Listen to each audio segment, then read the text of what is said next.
Welcome to Module 3. This is going to be our final module in the course before you take the time and gather all your information and thoughts to develop a solid final paper. Again, in that final paper, you're going to examine a specific context in Cleveland history, whether it's labor, the economy, race relations, class relations, during the time period of 1860 to 1920, and hopefully these lectures will give you some kind of insight, some type of specific dynamic that you would like to further explore for your final paper. Module 3, we're going to deal with the final context, major context of looking at Cleveland through Lakeview Cemetery.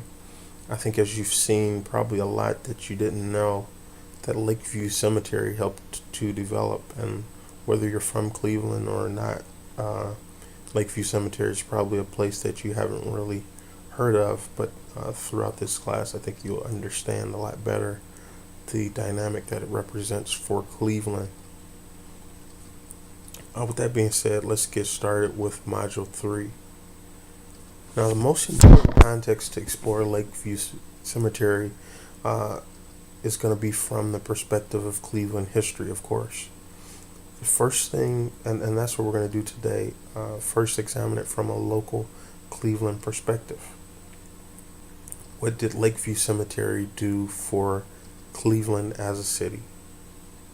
First thing Lakeview Cemetery did for Cleveland is help to establish Cleveland on a national and international level for stable jobs. With the cemetery establishing labor positions for years until the completion of the memorial and chapels, it segued workers into the labor economy of mills and factories, which carried on Cleveland's economy for the next 60 years. Second, Lakeview contributed to the development of Little Italy, East Cleveland, Cleveland Heights, University Circle. Even that Euclid Heights allotment can be contributed to that as well. Now, this happened by bringing together most of Cleveland's elite people and developing partnerships. Rockefeller, Wade, the Van Sweringen brothers, Van Aken, many of others from assisting with Lakeview's development in some capacity started to branch out into other partnerships that essentially built Cleveland as we know it. One story that shows Lakeview's involvement in Cleveland in the community is the Collinwood School Memorial Fire, and we're going to go to the next slide for that one. Okay, again, one story that shows Lakeview's involvement in the community is the Collinwood School Fire Memorial. On March 14th, 1908, the Lakeview School fire killed 172 students, 2 teachers, and a rescuer. A wood beam in the school caught fire when a steam pipe overheated.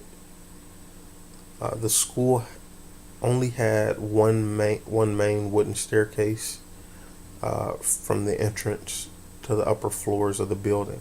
So only one main staircase. This allowed the fire to quickly spread through the school. And on top of that, one of the kind of worst things to note is that the school, the hall floors had just been waxed as well. So it just kind of proceeded as an accelerant for the fire.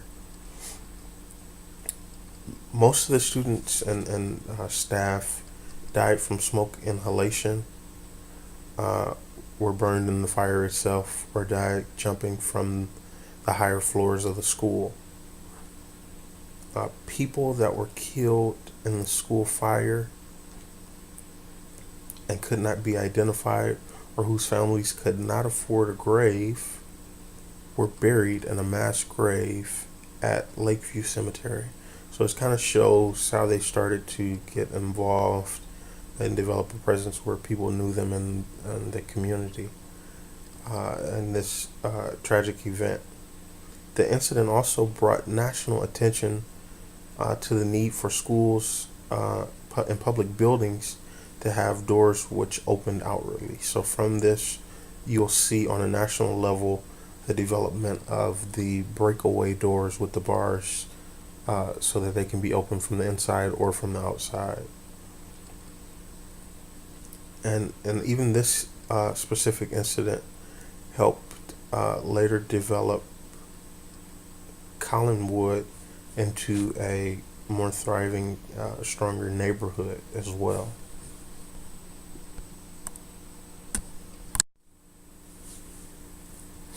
Next, I think it's going to be very important that we examine Lakeview specifically in a national context to help examine Cleveland kind of in a national context of how things kind of measured up against other states in the nation during this time period of 1860 to 1920. So in the national context, Lakeview was part of the rural cemetery movement. I mentioned that in the first module. The rural cemetery movement took place around 1831 with the establishing of Mount Auburn, which is another garden cemetery. And again, it's going to be necessary to kind of look at this, that Lakeview is not the first rural cemetery of the time, but again, it is one of the major cemeteries of the time as well, with the Garfield Memorial helping to separate it and distinguish it from the others. So the idea of a rural or garden cemetery is to bring together a garden landscape, art, and sculpture. The goal is to create a park-like setting. The rural design accomplished three major things. First, it took control of the cemetery away from the church and most church affiliations that would typically separate where individuals chose to be buried based on religious affiliations or denominations. So by taking control away from the church affiliations, it allowed creative control for the board members to be a little bit more creative with how they design the cemetery. They were no longer held to religious standards of what was acceptable. Also, along with religious segregation would come racial separation. Many people of certain religious affiliations would not be buried near other races simply because of religious associations. This was not the goal of the rural cemetery movement. So it was important to try to remove these affiliations.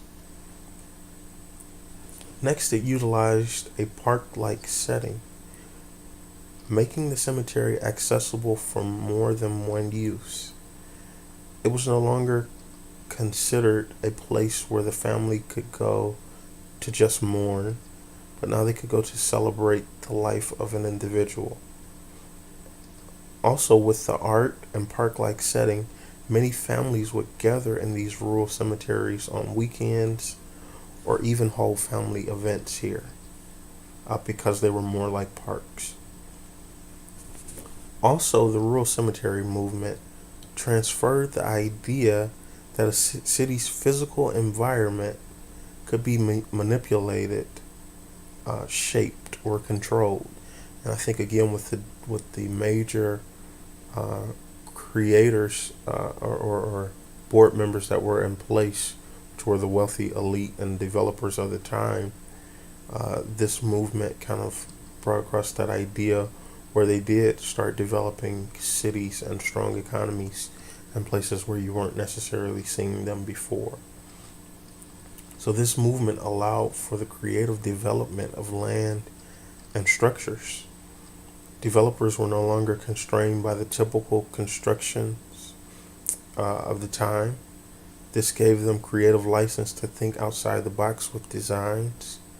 And most of all, it allowed them to move kind of outside of the central cities. The park setting is most important because its goal was to attract individuals from the city and provide them a park setting that was typically not near the city, excuse me. However, the rural cemetery movement sparked an interest in urban park development from New York to many other cities. With many of the wealthy developing these areas, they began to develop an interest in creating urban parks. Two examples of that in Cleveland would be Rockefeller and Wade. Both donated land to the city to be developed into parks where families could enjoy a park setting. Something additional that we'll have to explore is how Lakeview survived during the years of the Great Depression, those 1920s, kind of towards the end of our time frame. The Great Depression, as it did in every other area of industry, brought tough times. The wealthy that were purchasing plots during this time found themselves struggling to make payments. The cemetery had to threaten those who could not pay with removing the bodies of their loved ones and selling the plots because times were really that tough. To add to that, Lakeview struggled to survive because many of its wealthy customers decided to sell back unused family plots to have money to survive during the Depression. For staff at Lakeview, things became very rough. 10 people were laid off, and all others' wages were cut. Those who were still employed decided to unionize and do contract work. With these changes, the upkeep of Lakeview Cemetery was not kind of as it should have been. The glamorous park was kind of more filled with mud and more run down during this time specifically because of just the tough times and the difficulty to maintain. The final thing that the Great Depression did is make Lakeview Cemetery consider dramatic changes. This only for the elite and wealthy was considering building plots in an area closer to the urban city. So it did force them to try to reach out to more customers, so to speak, and that before this was considered only something that the wealthy or the elite could afford, where they were reaching out to more so everyone now. They were considering this to bring in revenue in areas where people could afford plots and where the distance was diminished. Even though it sounded like a good idea for survival, board members quickly discarded the idea. With cremation and other cheaper funeral options on the rise, Lakeview didn't return back to a stable place until about the 1980s.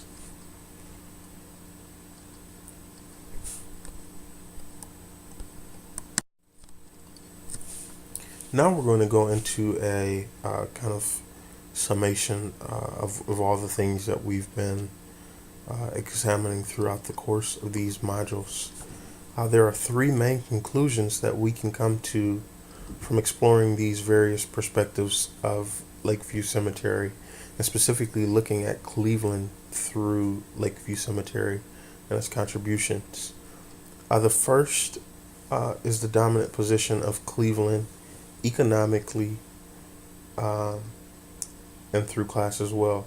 During this time, Cleveland held the best in industry, economy, banking and developing. I don't think there was a doubt about it as far as during this time, Millionaires Row, the things that were being developed. There was just kind of an overall creativity that was taking place during this time. Also, there is the idea of location and connection. Since these powerhouses were near each other, they generally connected. Partnerships were developed for oil, steel, iron, developing cities, and ultimately uh, Lakeview Cemetery. But many of these derived from Lakeview Cemetery. One of the most important things to also see from this is that these partnerships developed from some connection to Lakeview Cemetery, which is kind of one of the overall overarching themes of this course. It's also ironic how uh, during this time period, Cleveland was the place to be, uh, even if you were being buried here. But now Cleveland is not the place necessarily that gets the same kind of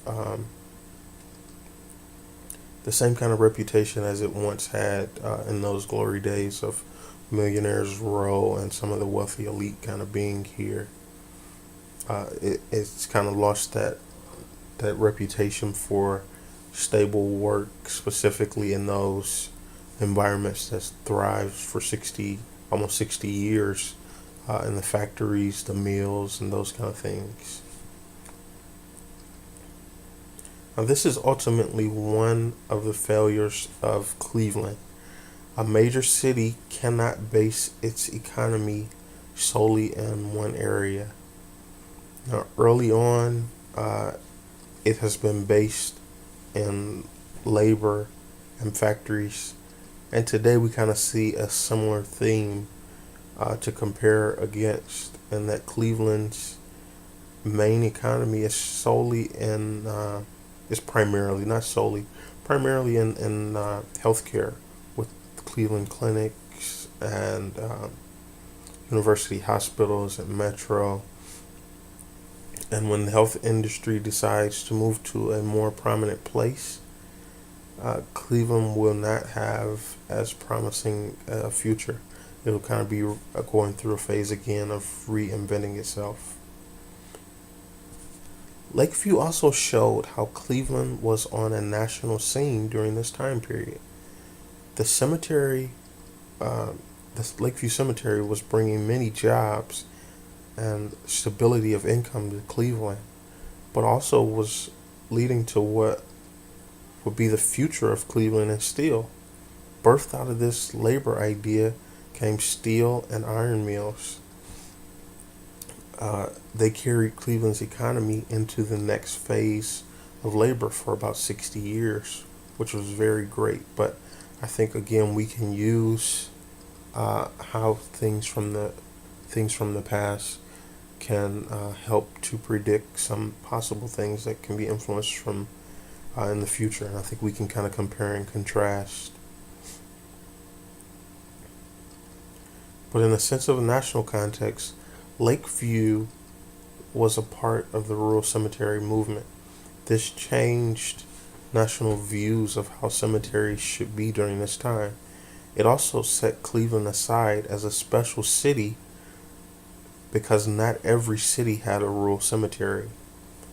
And with the burial of President Garfield, it allowed for the board to take advantage of this opportunity to make Lakeview Cemetery a popular attraction and distinguish it because of the Garfield Monument. Now, also, the idea of rural cemetery moved in Cleveland sparked creative construction. Developers began to work on projects out of the typical structure they had before. And the rural cemetery movement allowed Cleveland to move even into the urban parks idea. So, again, stating back from my first module lecture, Lakeview Cemetery is one of the uh, greatest places that you will be able to see in Cleveland, but it is a major contributor to the development of Cleveland and a lot of the surrounding suburbs as well. It brought a period of creativity during this time that hasn't been seen really since, and it would be nice. And it also helped to develop a thriving economy and kind of labor situation for at least the next 60 years that helped kind of sustain Cleveland as a city. So I think we can take away from this the importance now of Lakeview Cemetery, some things that you probably didn't know before, and now it'll kind of help in your final paper assessing a specific context to view Cleveland from during this period of 1860 to 1920. It'll help to give you some kind of solid concepts to base your final paper off of. The paper has to be 3 to 5 pages. I'm going to repeat it again. APA format, 4 sources, 2 of which have to be scholarly sources. But hopefully this overall presentation of these modules has helped you develop some type of concept, something that sparked your interest, where you'll want to look at Cleveland through a particular lens during this time period, and it will just give you some structure for your paper. Now again, I'm available through message to get insight, to kind of review your paper if necessary. You also have the student lounge discussion for to get peer feedback if you want that specifically. But any questions, anything, and I think also the quiz in Module 2 should definitely have shaped the kind of the direction of where your paper is going to go. But if you need help with that, it's very important that you reach out for help pretty soon, as the end of the semester actually will be nearing not long after this module. So it'll be very important because this paper will be a major portion of your grade.